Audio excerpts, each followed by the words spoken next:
Bonjour à tous. La vieille caserne de pompiers de Lons-le-Saunier pourrait être démolie. Le tribunal administratif de Besançon a débouté le conseiller municipal d'opposition de Lons-le-Saunier qui lui avait demandé d'annuler le permis de démolir de l'ancienne caserne de pompiers de la ville. Jean-Philippe Hulin avait introduit sa requête le 20 juin dernier. Cette dernière a été jugée irrecevable. Le mois de l'économie sociale et solidaire a été lancé à Dijon, un mois consacré au développement d'un modèle économique fondé sur la coopération, la solidarité et l'innovation sociale. Ce rendez-vous met en avant des projets liés à la transition écologique, au bien vieillir, à l'accès aux droits ou encore à la relocalisation d'activités économiques.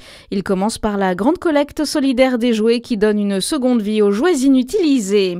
Le magasin Clairs ferme ses portes à Chalon-sur-Saône. L'enseigne de bijoux à petit prix était en redressement judiciaire depuis juillet. Sur 846 magasins Clairs, seuls 137 ont été repris.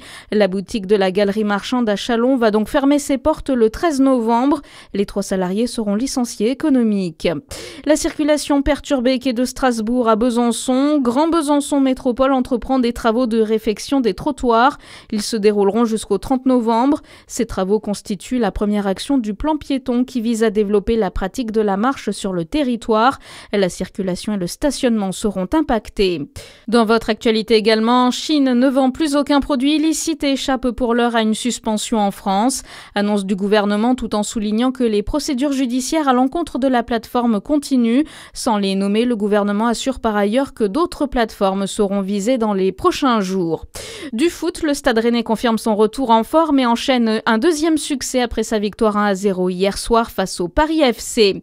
Victoire aussi du DFCO à Bourg-en-Bresse, éliminé en Coupe de France. Les joueurs reprennent le dessus. Score final 1-2. L'équipe féminine termine sur un nul 1 partout face à l'OM. Bonne journée sur Fréquence Plus.